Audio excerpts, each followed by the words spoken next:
Hi, everyone, and welcome to the Poema podcast. I am James Prescott, your host. Welcome to the show. And I've got a new guest with us this week. I'm really excited about this one. Author and YouTuber as well, Damon Garcia. Welcome to the show. Hello, thank you for inviting me. Yeah, it's great to have you on. You've got a quite successful YouTube channel, which is really fun, really great. And you've written a book with with a brilliant title. I love the title. It's called "The God Who Riots," Yeah, um, and it's a fascinating book and quite inspiring. And for somebody who's like struggled with my faith recently, like I was saying beforehand, it opened me up a bit to my faith again. I think a little bit. Tell us a bit about you and your story and how the book started. yeah, I appreciate it. And it's the God Who Riots, and the subtitle is "Taking Back the Radical Jesus." And I wrote it really for those of us who have grown up with a strong suspicion that Jesus was way more radical than what they're teaching us. And there's a lot of us who were growing up in perhaps more conservative Christian environments and then followed Jesus out of those environments. And people around us may interpret it as we're walking away from God, walking away from Jesus, walking away from our spirituality, when really it feels like we're being pulled out by something bigger.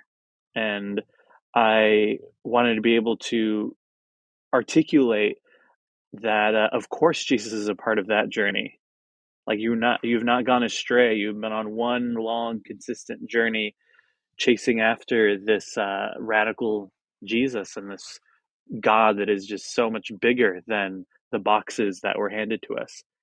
And so the title is also a reference to Jesus in the temple flipping tables and pouring out coins, which is a classic story. I know a lot of people love who aren't even Christian. They just like, oh yeah, I'm interested in that Jesus for sure. Not, I don't know about any of these Christians, but that Jesus seems cool.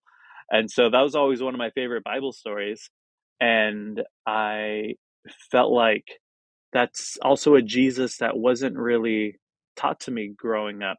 But when that story would be brought up, it would be brought up in the context of like it's okay to be angry sometimes if it's righteous anger. And Jesus got righteously angry this one time, but they didn't talk about like the context of what was going on in his demonstration. They didn't consider that this was a planned, organized demonstration, just like him coming in on the donkey with people waving palm branches. It's to send a message, and he's deliberately flipping over the things that would put a temporary hold on the activities of the temple. He's not just flipping whatever is in front of him in a temper tantrum. And he uses that hold on its activities to say, you've turned this place into a den of robbers. And what I find really interesting is that a den of robbers isn't where people are robbed, it's where robbers go and hide to avoid being caught. And so Jesus is essentially accusing the religious leaders of his day of using their religion to hide and avoid the injustices going on in the world, like all over. And so I find that especially relevant today because we all know Christians who also use their religion in that way and seem to avoid injustice. And that's the kind of church I grew up in. It wasn't necessarily one that was constantly telling us to vote Republican or anything like that. It was one that just avoided all those issues altogether. And as I became an adult, I started to question that and want to explore a God who actually is not neutral, a God who takes sides in issues of injustice. And I felt like my faith actually led me to care about injustices in the world, just like Jesus's faith and the faith of the disciples led them to care about the injustices in the world. They didn't have to be a completely separate thing. And so, yeah, in the book, I talk a lot about that story of Jesus in the temple, and then also talk about this radical stream throughout Christian history of Christians who also use their faith to empower them in that way. Yeah, that's right. Yeah, that that image of Jesus is very different, isn't it, from the one that a lot of us grew up with. I grew up in the church as well. Mm-hmm. That was definitely not the Jesus I grew up with. It was like, all peace and love and, like, and non-violence and not Yeah, taking sides. And I think that in hindsight feels like quite a privileged version of Jesus. The kind yeah, of like not taking any sides at all. It's kind of a there's one. I mean, there is the both and kind of thing, but which I get and I think is important. But when it comes to injustice, you have to take a side, whether you're on the side of justice or or are you on the side of the oppressed or the oppressors. You can't be on both sides.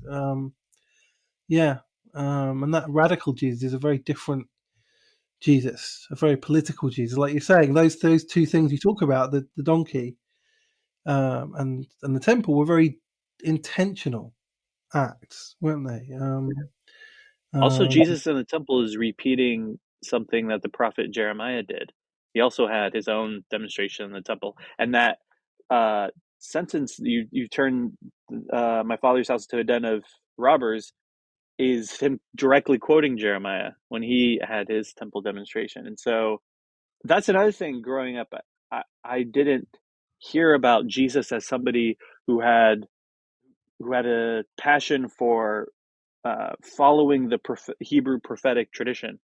Whenever prophets were brought up, it was like, oh yeah, they said things that were actually prophesying for the future for someone like Jesus to come, and that's why there's similarities and quotes and all that, without considering actually Jesus knew all of what the prophets said and deliberately followed what they did, and quoted them a lot. And it's like Jesus is within this Hebrew prophetic tradition, and throughout the Hebrew Bible, the prophets are also saying similar things where it's like, we've forgotten about justice. You're prioritizing worship over justice. Like, are we taking care of the widows and the orphans and the foreigners?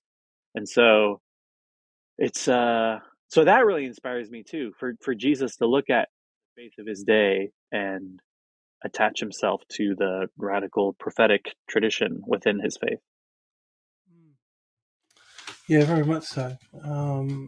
And I mean, what did that journey look like for you? How did you go from being in like the church of your upbringing to discovering this Jesus who was very different to that, and that kind of made you had to leave, in a sense? Yeah, yeah. I grew up in an evangelical church, but it was also Pentecostal. And my parents started going to church when I was 2 because they wanted to radically change their lives. There was drug addiction, alcoholism, and yeah, a lot of other stuff. And my mom's sister had started going to church, so they thought, I guess this is what you do when you want to change things in your life. And so they started looking for a church, and they ended up at a Pentecostal one that had a heavy focus on deliverance ministry, which is about like delivering you from struggles and addictions, and in an extreme sense, maybe even demons and things like that. But it was they were transformed, and they were able to get their life back on track, and um, it was very beneficial for them. But looking back, I mean, that story was always told like, this is what God did for us, and I believe that is what God did for them. But it's something I hadn't considered until I was much older, was that a huge part of their transformation was finally having a community that supported them in their growth and in their freedom and their deliverance. And it was and I always had a passion for that. Like, what is the potential of a community like that? And sometimes so many churches miss out on the potential. And so I felt called to ministry when I was 18, 19, and then did a little bit of Bible college. Now I'm 29, but I did some Bible college and ministry training in that world. And then I felt like, if I'm going to be in a ministry position. This is a huge responsibility. So I got to study this stuff out. And so the more I studied, including the stuff they had to study in that Bible college, the more I disagreed with a particular theology of my denomination. And I spent years thinking I could change things from the inside, like many do, and just trying to make it work.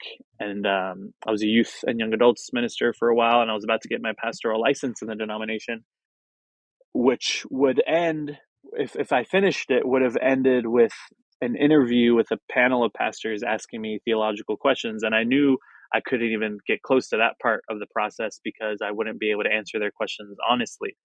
And that's when I knew, like, I can't make it work at all. And so I left in August 2017, and I was finally able to be honest about all the things I had been learning and the Jesus that I was passionate about. And a huge inspiration too was liberation theology, which is a theological lens, really like explicitly framed in Latin America in the 60s, although there was different versions of liberation theology before that too, including Black liberation theology. But I was inspired specifically by that Latin American stream, being Mexican, and it was all about God is on the side of the poor and the oppressed as they struggle for liberation. And as I continued being inspired by that framing of God, I started to see it everywhere. I started to see it all over the Bible, all over the Christian symbols, and it kept me close to the faith. And I ended up following a path where I just wanted a radical alternative to the faith that I grew up with instead of walking away from it entirely. And so I discovered, yeah, the type of Christianity I grew up in was like a corner of global historic Christianity. And I realized there's so much more. And there's so many ways to look at this. It's so much more beautiful and liberating and even biblical. And so and so I was finally able to be honest about what I believe, started making a lot of stuff on the internet, and then got a book deal. Now here we are. Wow, that's great. I mean, like it's fascinating that like it was the more you educated yourself, Yeah. the more you ended up moving apart from the people who were educating you. That there's such an irony in that. Like, Yeah. um, I feel like they gave me the tools to grow, and then I hit the ceiling and had to break free. And so I think a lot of people experience that. Like something, the denomination I grew up in had a heavy emphasis on supporting women in ministry, and the whole denomination was started by women in the 1920s. And so, but they're also against same-sex marriage and against gay people and trans people and all of that. And I remember reading different interpretations of the verses that are typically used against gay people. There's like these like five, and there's a lot of scholarship on like how to read them within their context. And was Paul actually referring to like a dude with a boyfriend, or was he referring to Roman exploitative sexual practices? And there's like it's complex, but that's what biblical, they call it exegesis, which is like studying the historical context and interpretation and all that. That's what biblical exegesis is all about. But what was interesting was they were able to apply good, responsible biblical exegesis to the verses that seemed to be against women in ministry. And they talk about, okay, let's look at the context, let's look at these Greek words, let's look at what position women were in the time. And there was even a little book on women in ministry that I had to read to get my license, and it was all about that. But I felt like, okay, we know how to do good, responsible biblical exegesis and interpretation, but you don't want to do it with these other scriptures. And so it's so weird to like learn these tools, and then I just wanted to apply them everywhere instead of having these exceptions of like, oh, but we can't go too far that way, or take these verses too seriously, or interpret these verses differently. And so it was like a lot of energy of like preservation. Like, this is what we believe, this is the tradition, and you can't question it, you can't get outside of the party line. And so it's, yeah, I think a lot of people have that experience. Yeah, I did. Yeah, I think so. I mean, yeah. Certainly, I found the more that I learned, the more I wanted to move away from what I was part of. Hmm. The more I started, once I started that journey of questioning things and examining things and looking at context with everything, it, people started to have more concerns. Let's put it that way. That old kind of that old nugget. Yeah. So when you left the church that Hmm. you were part of, where's your spirituality taking you in terms of community and in terms of how you express that now in the world? Yeah, it was really hard because it was a lot of relationships I had um, locally with people in other churches in my city, but also like across the state. I live in California, of other ministers within my denomination, and I was like on a path. I was on a path that I had been looking forward to for years, and it just got cut off. It was like my future became a complete blank slate, and it was yeah, very difficult to lose all those relationships. I think some people when they leave churches that they no longer agree with, they have an experience of some of those people or ministers reaching out to them saying, "Hey, let's go get coffee. I think we should talk about your Facebook posts," like things like that. Yeah, But yeah, yeah. they just cut me off. Complete silence from every single person, and which is a different pain. And my theory is because they knew I was in ministry already. They knew I was smart. And so I think they just viewed me as like a lost cause. Like, well, oh well, I guess Satan got him or something like that. And I get it. I mean, that's what you have to believe about people who question your tradition like that, um, in order to keep your world from falling apart. And so, yeah, that was a very difficult, and I had to go through a season of grief. And in some ways, I'm still grieving that. Like, there's times where I do still find parts within me that has not fully grieved. And but for a while, able to get community through the internet and meeting people that were different from me. I also found this other church, which is like an hour away from where I live, because it's hard to find good churches. It's hard to find churches that are actually um, caring about the type of radical Jesus we're talking about.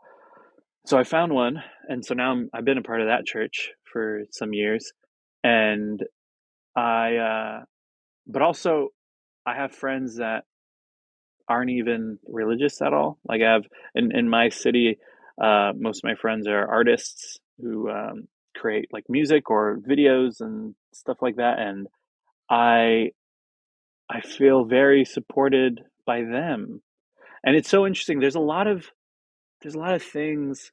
I've been just processing this over the last year. There's a lot of human experiences that I feel like I had in the evangelical church that I no longer can experience.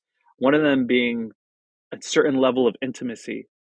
Like in a Pentecostal charismatic church, there was these worship nights where it was so emotional, and people would get into these huddles and pray and cry with each other. It's like there's definitely a component to it that is kind of manipulative, but there was clear compassion and care. Like I could bring an issue and they like deeply cared and wanted to walk with me through it. And I felt like I lost that.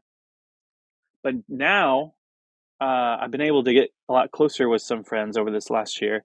Um, and I feel like I'm experiencing that intimacy that I'd lost, or even that feeling of like kind of this euphoric feeling, or what would be the word? The ecstatic feeling of being in worship and raising your hands and feeling this connection with the heavens and stuff like that. One of my friends who makes music were at his show a few months ago, and just the whole vibe of the show and what he was singing, the songs he was choosing, the way he was singing it, we like naturally raised our hands. Like it was not forced at all. Whenever I did it in church, it was always kind of forced, but we just like naturally did it. And then I was thinking about it later of like, whoa, like you can have that experience outside of those churches that you had left behind. And so it's been interesting. There's definitely, when people go on this kind of journey, seasons of great lack and loneliness and loss. But I think there's a lot of the things we may miss about those old environments that we could find healthier versions of it elsewhere. Because I mean, God, now I believe like God is to be found everywhere, like everything is sacred, and so yeah, it's been an interesting experience that I've just been barely processing throughout this last year. That sounds amazing.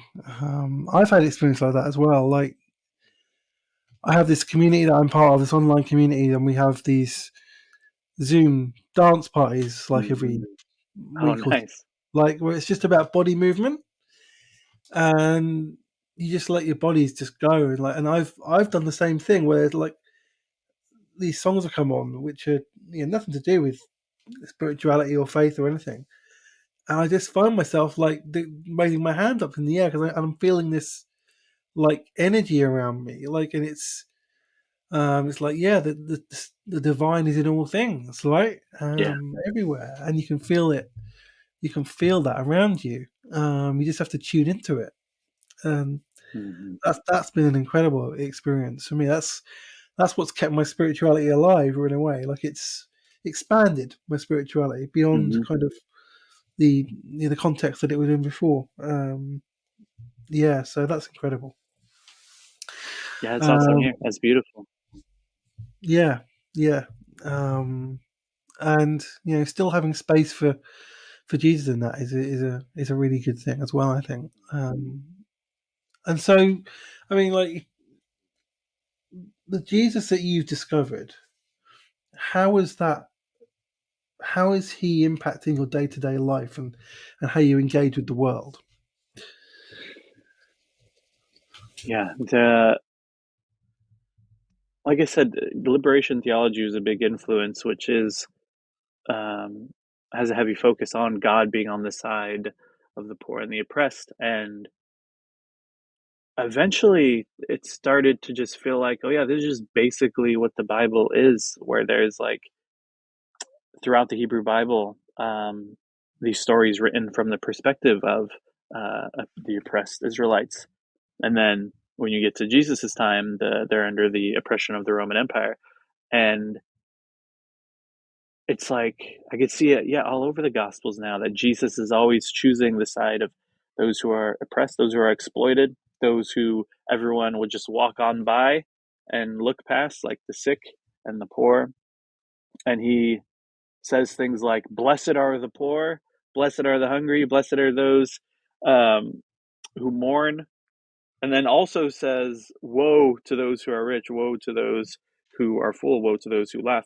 And so he's taking this deliberate side, and a blessing was a way of saying that God is on your side. God chooses to be on your side. And so he was flipping this dynamic that was the norm in his society, that actually it's the rich and powerful that are receive God's blessing, that are favored by God. And the poor and the sick, maybe they got demons or problems like that. And so there was this narrative that Jesus was battling, that he was constantly trying to flip and show that God favors the poor and the sick and the oppressed. And it wasn't exactly him saying, and God doesn't like anybody else.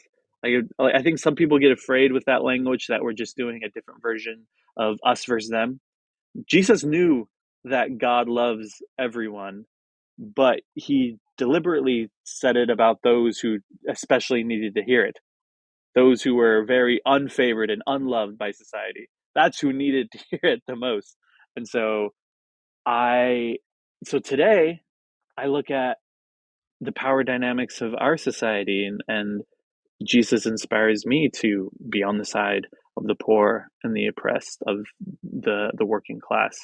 And a struggle for liberation does look like a radical flip, and it looks radically different than the systems we have now. And I think Yeah, sometimes we could there's certain reforms that need to be made, but there also needs to be much more radical changes than simple reforms. And so I think Jesus's like radical vision of the kingdom of God, where the first are last and the last are first, is this kind of utopian horizon that should inspire Christians to go for the most radical alternatives to the systems we have instead of like just slight changes or incremental changes. It needs to be that and this horizon of total liberation, total equality. And so it's interesting now. It's like my faith does stretch my imagination, but it doesn't necessarily stretch my imagination of what could possibly be out in the heavens or in the spiritual realm. It stretches my imagination for the kind of world we could build here and now.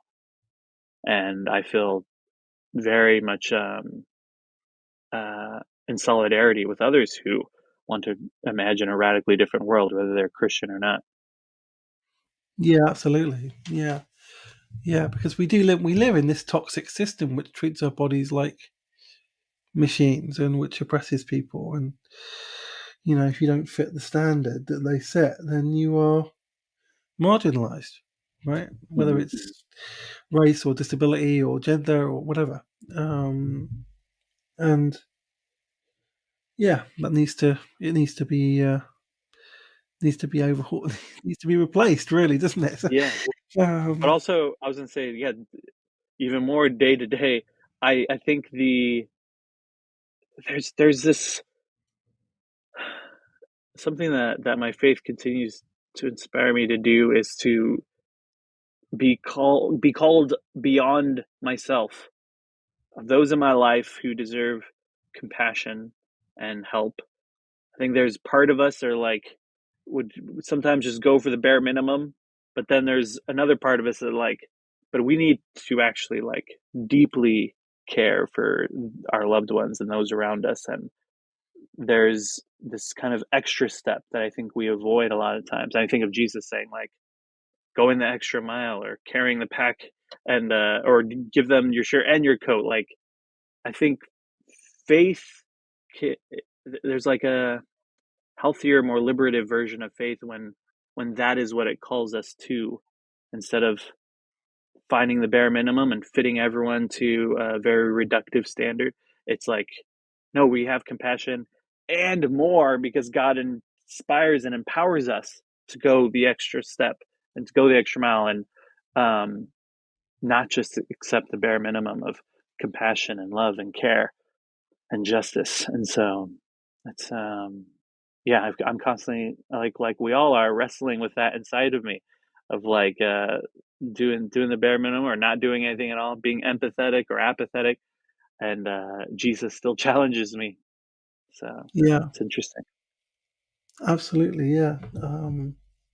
So you talk about I mean, like you've mentioned that in the book you talk about some people through history who've tried to live out this kind of radical model of Jesus. Of the ones that you write about, who was the one that I guess that you resonated with or that inspired you the most? Yeah, there's a few. Um, there was this Nicaraguan priest named Ernesto Cardenal who participated in the Nicaraguan revolution against the military dictatorship and attempted to build a socialist society. And he participated in that revolution and got a position in the new government over the Minister of Culture. And he started various reading programs and other things. And he was condemned by the Pope because there's the basic canon law that if you're a priest, you can't have a government position. But it was more than that. It was this deep disdain that Pope John Paul II had for various socialist movements and then also liberation theology in general. And so he went to Nicaragua, and there's this picture and video online of black and white of Pope John Paul at the airport in Nicaragua, and Ernesto Cardenal sees him and kneels and looks up at him, and the Pope is just wagging his finger down at him. And Pope said, you must fix your affairs with the church. And I find that story so interesting. I mean, there's like a funny element or surreal element of that happening, but it also exposes that in that situation, the Pope had such a small view of what the church is. It's the fact that he sees this priest going over and beyond and helping those in his country experience real liberation and real justice and real care. And the Pope is like, what are you doing? You need to fix your affairs with the church. This isn't what you should be doing. It's like, I think for Ernesto Cardenal, it's like, this is the church. This is what I was called to do. This is what I've committed myself to by being a priest and by being a Christian. And so, yeah, I think I just keep being inspired by that, by many stories of people like there's this popular institutional Christianity that is perpetuating so much of the violence that we're fighting against. And then meanwhile, there are these Christians who see their faith entirely differently and are empowered to fight against the injustices we're facing, even when that requires them to fight against those within their faith. And so there's different stories like that. Another one, Nat Turner, that I write about, who was a slave that was on what was supposed to be the good liberal plantation where they didn't abuse their slaves as much, and when they taught some of their slaves to read, and so they taught him how to read, taught him to read the Bible, and he became a preacher. And then he just started reading the other parts of the Bible about a God who frees slaves and who seeks their liberation, realizing like, oh wait, hold up, this God that you're presenting me with is on our side and not on the side of those who have handed us this faith to oppress us and suppress us. And so Nat Turner starts getting these visions of leading this revolt and this ultimate battle that would lead to the end of slavery. And so he leads the revolt.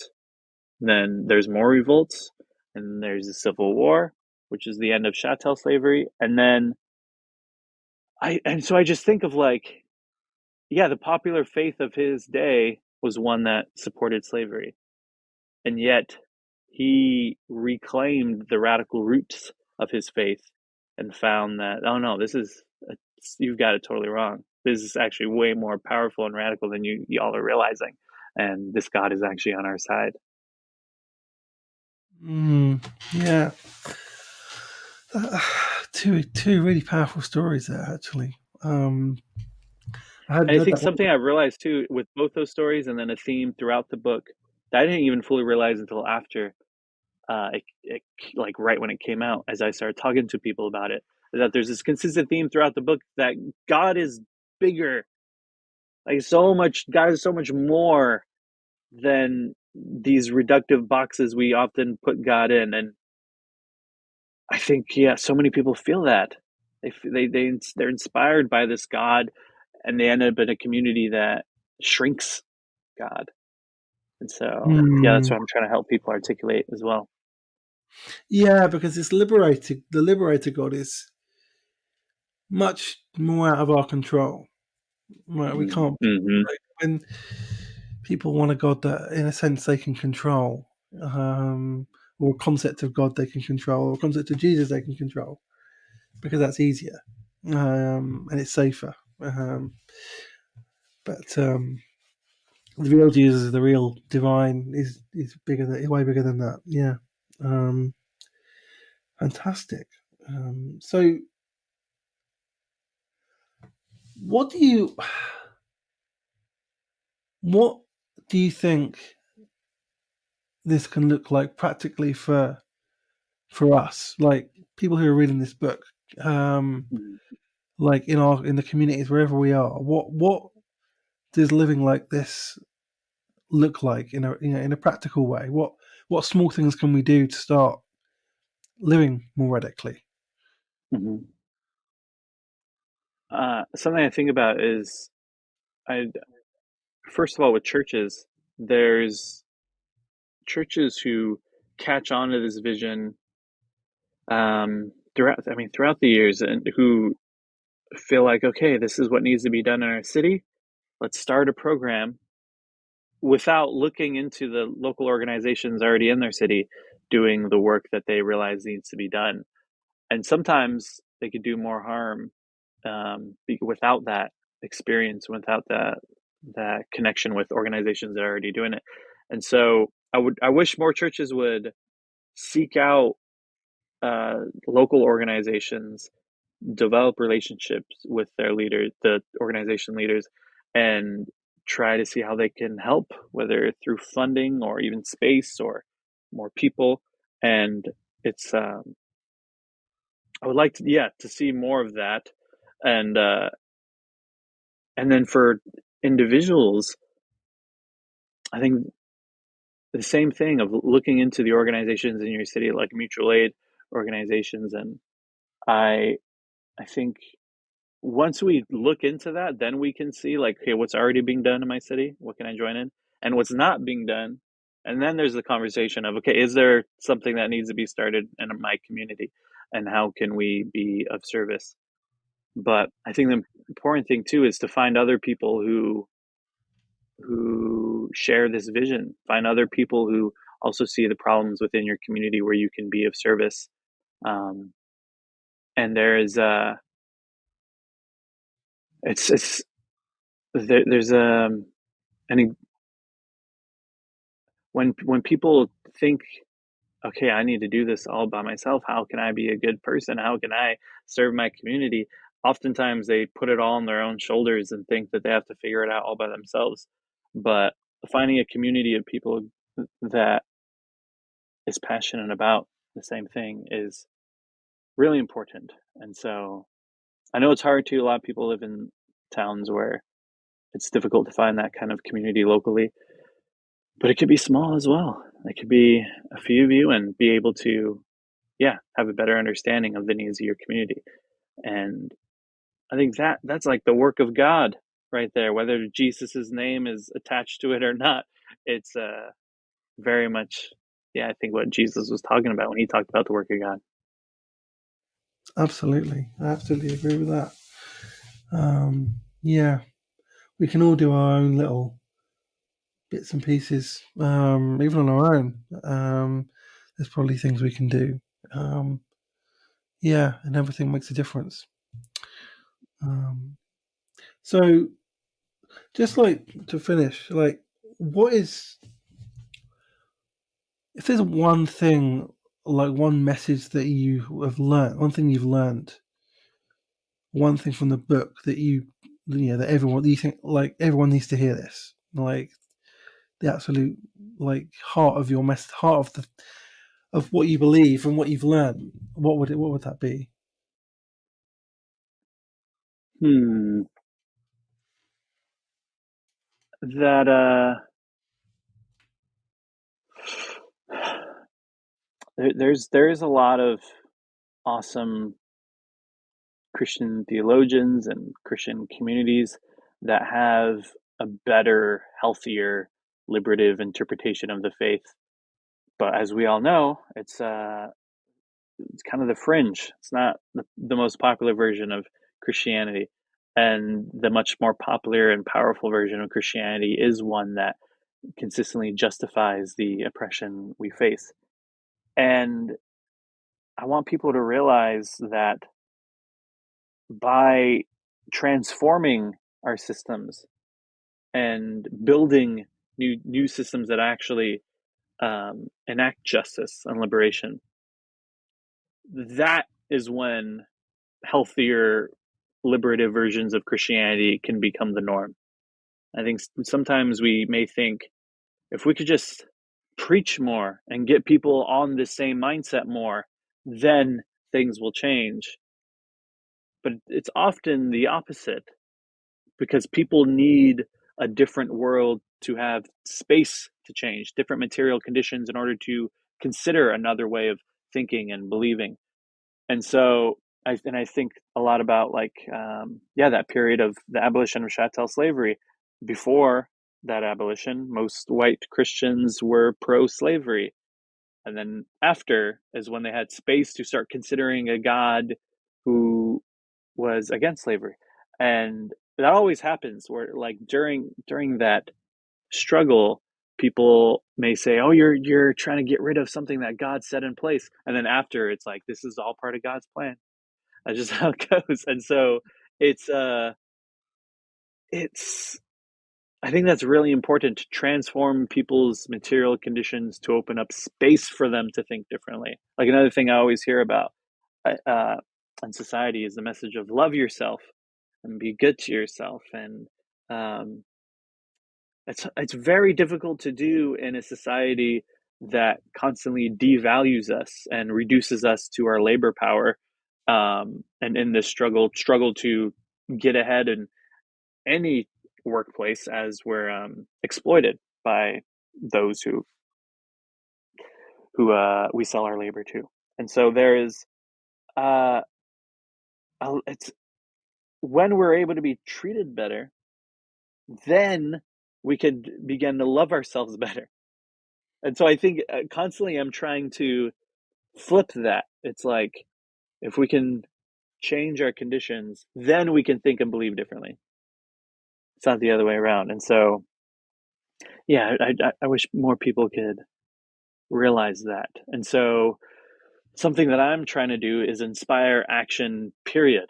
I'm not trying to make people Christians like me. And I think once, when we're able to do action and change things, then there's a possibility of there being more Christians like me. But it's like the action is the priority, the it's the work. And so, yeah, it's been a big thing for me. Thank you. Thank you for sharing that. This has been a really good conversation. I've learned a lot. I'm sure other people listening have learned a lot too. Where can people find your work? You can find me at damongarcia.com. You can get the book from there too, wherever books are sold. And I'm on Instagram and Twitter at Who Is Damon. You follow me on there. Message me saying, "Hey, I listened to you on the Poema podcast." That'll be awesome. And yeah, that's on YouTube too. Just search Damon Garcia. And yeah, so that's what I'm doing really, is making videos, and I just wrote this first book of mine. So I appreciate all the support. Yeah, I highly recommend following Damon and all those places, and get hold of that book as well. For sure, it's great. Um, yeah, thanks for coming on the show, Damon. It's been really great having you on here. Thank you so much for having me. This is great. Yeah, and thanks for listening, everybody.